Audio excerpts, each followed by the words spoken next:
आपको एक ऐसी खबर देना चाहते हैं। हमें मालूम है कि इलेक्शन कमीशन तो कुछ करेगी नहीं, कि उनका रवैया ही अलग रहा है, क्योंकि वो बीजेपी के सहयोगी हैं, तो वो क्यों कुछ करेंगे। तो खबर ये है कि 3 नवंबर 2025 में एक ट्रेन चली 10 बजे सुबह। वो ट्रेन करनाल से चली और पानीपत से होते हुए बरौनी गई। इसमें 1500 लोग थे। ये हमें जानकारी है, मिली है जानकारी। एक और ट्रेन चली 11 बजे उसी दिन 3 नवंबर, वो भी करनाल से चली और वो वाया पटना भागलपुर गई। उसमें भी 1500 लोग थे। ये भी हमें जानकारी मिली है।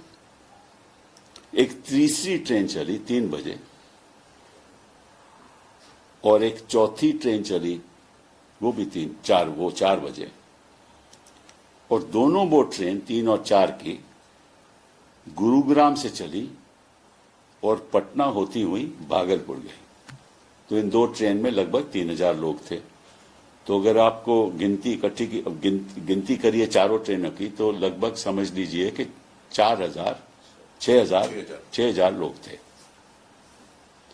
तो 6,000 लोग, ये अब सवाल ये उठता है कि ये लोग चुनाव में, या तो ऐसा है कि भाई केवल हरियाणा में ही स्पेशल ट्रेन चलने की जरूरत है कि क्योंकि ये 6,000 लोग बिहार से हैं तो वहां जाकर निश्चित रूप से वोट करेंगे, या तो ये है या इनको भेजा गया है। 2 ही बातें हो सकती है ना। तो अगर तो ये हैं जो जेन्युइन वोटर हैं, फिर तो अपने ट्रेन लेकर खुद जाएंगे, फिर तो उनको जरूरत नहीं है कोई स्पेशल ट्रेन की। और अगर वाकई में वहां गए हैं, जो करना, जो उनका प्लान है, जिस वजह से वहां पहुंचाया गया है, तो आपको भी मालूम है और हमें भी मालूम है, ये धांधलेबाजी तो होती रही है। ठीक है। तो सबसे पहले मैं रेलवे मंत्री जी से, वैष्णव जी से पूछना चाहता हूं कि भैया वाकई में क्या ये स्पेशल ट्रेन चली या नहीं। इनकी जवाबदेही तो बनती है ना।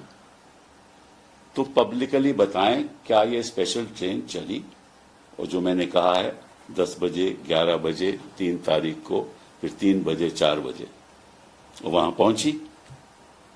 और अगर ये चली तो सरकार ने स्पेशल ट्रेन हरियाणा से क्यों चलाया, जब छठ में तो चला नहीं पाए, यहां ट्रेन चला रहे हैं। ठीक है। और अगर वाकई में चली तो किस लिए? अगर तो ये जेन्युइन वोटर हैं तो उनके लिए तो स्पेशल ट्रेन की जरूरत नहीं है। अगर जेन्युइन वोटर नहीं है तो फिर कहा है कि आपने स्पेशल ट्रेन चलवाई। कुछ छत्ता माहौल तो खत्म हो गया। ये सवाल तो रेलवे मंत्री जी बताएंगे ना, हमें अवगत करेंगे कि सही क्या बात है, नहीं है। दूसरी बात कि अगर 6,000 लोग वहां पहुंच गए, वो कई जगह पे उतरे होंगे, तो ये भी जानकारी रेलवे मंत्री को होगी कि कितने लोग पटना में उतरे, कितने लोग भागलपुर गए, उनको जानकारी होगी ना।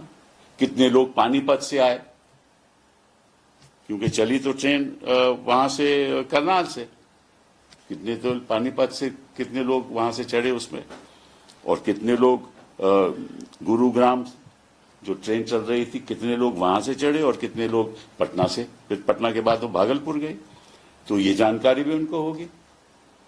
तो ये बहुत जरूरी है और फिर पता चलेगा। और दूसरी बात यह है कि अगर सरकार ने ट्रेन चलाई है तो खर्चा भी सरकार का होगा ना। तो अगर सरकार का खर्चा है और स्पेशल ट्रेन हरियाणा में चल रही है जो वहां वोटर नहीं है, तो खर्चा किस लिए भाई? ये भी जानकारी मिलनी चाहिए। तो कपिल जी, मैं कुछ बोलूं? हाँ, 1 मिनट में खत्म करके फिर आपको मैं आगे करूंगा कि बोलिए।